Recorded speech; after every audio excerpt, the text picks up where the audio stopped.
आज का जो हमारा टॉपिक है वो है वाटर यानी कि जल। जल को प्राचीन काल में एक तत्व माना जाता था, जबकि हेनरी कैवेंडिश नामक के अनुसार जल एक यौगिक है जो हाइड्रोजन व ऑक्सीजन के संयोग से बनता है। यानी जो जल है वो हाइड्रोजन और ऑक्सीजन के जो संयोग हैं उनके द्वारा बनता है। जल में अत्यधिक घोलक शक्ति होती है, इसलिए जल को हम धुलाई के काम में ज़्यादा यूज़ करते हैं। जल में प्रत्येक प्रकार के वस्त्र अथवा वस्तु की जो गंदगी है उसको दूर की जा सकती है। यानी जो जल है, जल के द्वारा हम किसी भी प्रकार की गंदगी को या धूल को आसानी से वस्त्रों में से आसानी से निकाल सकते हैं। धुलाई की प्रक्रिया में जल का विशेष महत्व है, क्योंकि वह वस्त्र के रेशे में समाकर, यानी जब हम किसी भी फैब्रिक को वॉशिंग के दौरान जब हम पानी के संपर्क में लाते हैं किसी भी फैब्रिक को, तो क्या होता है, पानी हमारे फैब्रिक के हर एक फाइबर तक पहुंचता है, यानी फैब्रिक के अंदर तक जाता है पानी में, और अंदर जाने के बाद जो उसकी स्थायी गंदगी है उसको गलाकर निकाल देता है। क्योंकि कुछ गंदगियाँ क्या होती है, पानी में आसानी से घुल जाती है, जिस कारण पानी में घुलने के कारण पानी के साथ आने के साथ साथ वो फैब्रिक में से निकलकर पानी में मिल जाती है। और जब हम फैब्रिक को पानी में निकालते हैं तो क्या होता है कि वो जो गंदगी है वो पानी में घुलकर फैब्रिक में से बाहर आ जाती है। तो जो जल है वो बहुत ज़्यादा यूज़फुल है हमारे लिए हर तरह के गंदगी को रिमूव करने के लिए। अब है हमारा कंपोजिशन ऑफ वाटर, यानी जो जल का संगठन है, यानी हाइड्रोजन के 2 परमाणु और ऑक्सीजन के 1 परमाणु के संयोग से क्या जल यानी H2O का निर्माण होता है। पृथ्वी का जो अधिकांश भाग है वो क्या होता है कि जल से ढका हुआ, यानी जो पृथ्वी है, पृथ्वी में ज़्यादातर भाग जो है वो जल का ही है।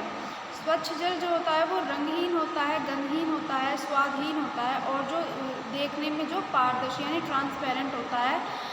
इसमें किसी भी प्रकार की घुलनशील या अघुलनशील पदार्थ नहीं मिले होते हैं। तो जो जल है हमारा हाइड्रोजन के 2 परमाणु और ऑक्सीजन के संयोग के द्वारा हमारा जल बनता है।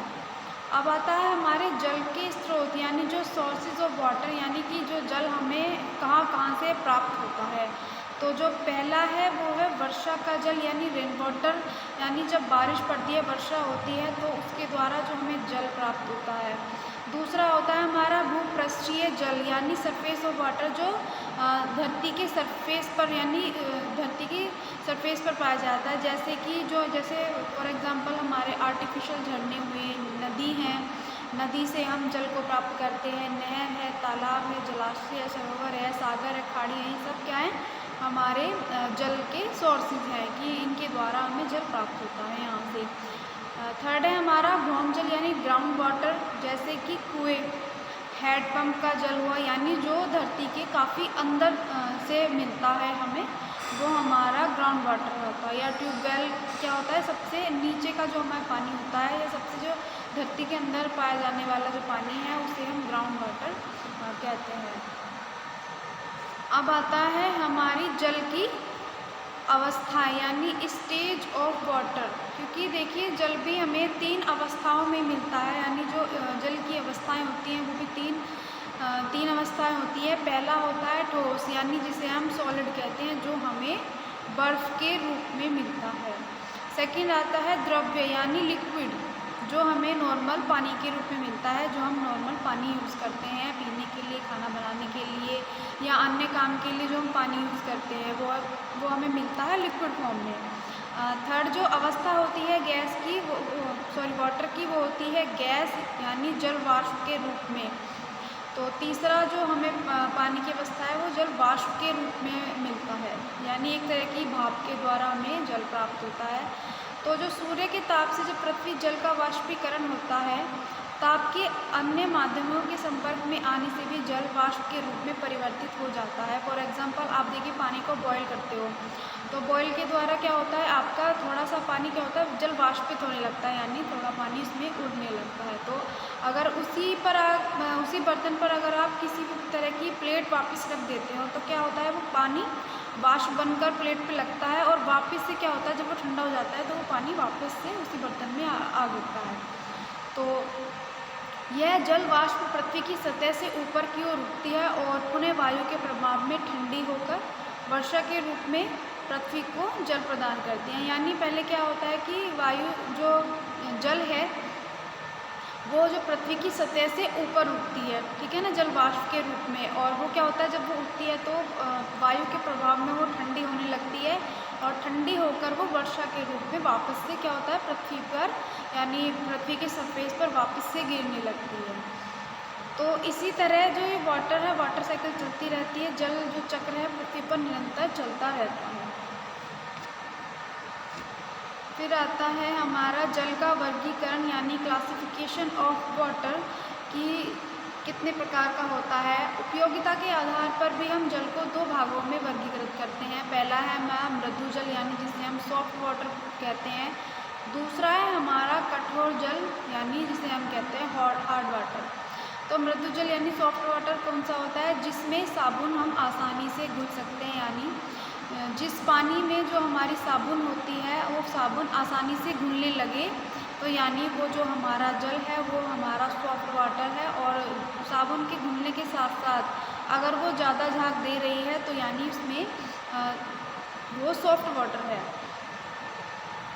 और जो सॉफ्ट वाटर होता है वो ज़्यादातर हमारे घरेलू काम में या पीने के लिए या फिर घरेलू काम, जितने भी घरेलू कार्य होते हैं, खाना पकाना या बर्तन साफ करना या वॉशिंग करना, ये जितने भी हमारे कार्य होते हैं सब हमारे क्या होते हैं मृदु जल के द्वारा होते हैं, जो पीने में उत्तम रहता है। दूसरा होता है हमारा कठोर जल यानी हार्ड वाटर। कठोर जल उस जल को कहते हैं जिसमें साबुन एक तो आसानी से घुलती नहीं है और दूसरी बात जो झाग होते हैं वो झाग भी हमें अच्छी तरह से नहीं मिल पाते। तो जो ये होती है हमारी, ये हार्ड वाटर होता है जिसमें हमारी साबुन आसानी से नहीं घुलती। अगर घुलती है तो उसमें क्या करना पड़ता है, हमें साबुन पे हमें ज़्यादा मेहनत करनी पड़ती है, तब हमारी यानी साबुन को हमें ज़्यादा रगड़ना पड़ता है, तब हमारी जो साबुन है वो घुलती है। जल में उपस्थित जो कैल्शियम और मैग्नीशियम के सल्फेट होते हैं या क्लोराइड या कार्बोनेट होते हैं वो झाग बनने में बाधा करते हैं। यानी जो हमारे वाटर में मैग्नीशियम है, सल्फेट है, क्लोराइड है, कार्बोनेट है, क्या होता है ये झाग बनने में बाधा पहुंचाते हैं। यानी ये जो कठोर जल में उपस्थित इन्हीं के कारण कठोर जल बनता है और इन्हीं की ज़्यादा मात्रा होने के कारण क्या होता है पानी में झाग नहीं बन पाते।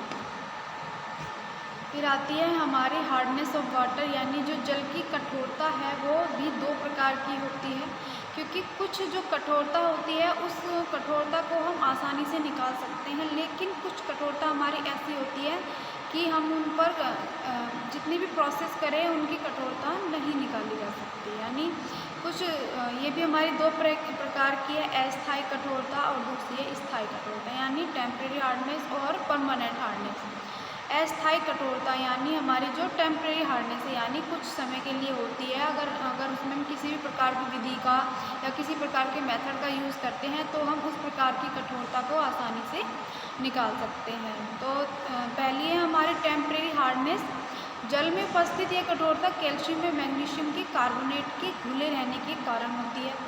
कठोरता को दूर करने के लिए केवल इसमें सिर्फ क्या होता है कि केवल इसमें पानी को उबालना होता है और पानी के उबालने से ही जो हमारी हार्डनेस है टेम्परेरी, इस हार्डनेस को आसानी से दूर किया जा सकता है, क्योंकि जो जल में घुले बाइकार्बोनेट अघुलनशील कार्बोनेट में परिवर्तित हो जाते हैं। यानी अगर हम पानी को उबालते हैं तो जो उसके बाइकार्बोनेट हैं वो अघुलनशील कार्बोनेट में परिवर्तित हो जाते हैं, जो जल में बाद में जब हमारा पानी उबालते हैं और पानी उबालने के बाद क्या होता है उसमें नीचे वाइट पाउडर सा बैठ जाता है, तो ये हमारे नीचे बैठ जाते हैं और जो हमारे पानी की कठोरता है उनको हम आसानी से दूर कर सकते हैं। दूसरी है स्थायी कठोरता, जो कि हम नॉर्मल पानी को उबालने से दूर नहीं कर सकते। जल में उपस्थित यह कठोरता कैल्शियम व मैग्नीशियम के क्लोराइड या सल्फेट के घुले रहने के कारण होती है। जल की इस कठोरता को उबालने आदि की साधारण प्रक्रिया द्वारा हम दूर नहीं कर सकते। इस प्रकार की जो कठोरता है उस कठोरता को दूर करने के लिए हमें अलग प्रकार की या विशेष प्रकार की मेथड्स का यूज़ करना होता है, उसके द्वारा हमारी ये हार्डनेस दूर की जा सकती है।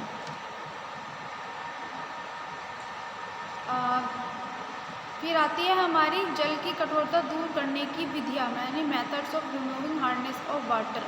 तो देखिए, जो हमारी जल की कठोरता को दूर करने की जो मेथड्स होते हैं वो भी अलग अलग तरह के होते हैं।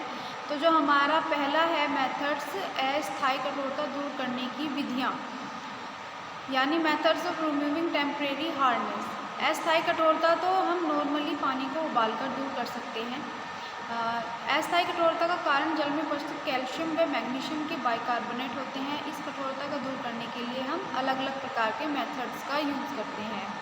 तो जो हमारा पहला मेथड है, इसमें बाय बॉइलिंग, यानी बॉइलिंग के द्वारा, यानी हम पानी को उबाल करके उसकी कठोरता को दूर कर सकते हैं। दूसरा है हमारा बाय क्लार्क प्रोसेस। थर्ड है हमारा सोडियम हाइड्रोक्साइड तथा अमोनियम हाइड्रोक्साइड डालकर, यानी हम इन 3 मेथड्स को के द्वारा हम जो हमारी टेम्परेरी हार्डनेस है उसको हम आसानी से दूर कर सकते हैं। तो जो ये हमारा डिटेलिंग है इन मेथड्स की, इनकी जो बाय बॉइलिंग है या बाय क्लार्क है या सोडियम हाइड्रोक्साइड तथा अमोनियम हाइड्रोक्साइड की जो मेथड्स हैं वो मैं आपको नेक्स्ट वीडियो में डिटेल में समझाऊंगी। तो अभी जो हमारा टॉपिक है ये यहाँ पर हमारी जो हार्डनेस है ये हार्डनेस तक कंप्लीट है। जो इसकी प्रोसेस है हार्डनेस की मेथड्स को रिमूव करना, वो मैं आपको नेक्स्ट वीडियो में बताऊँगी।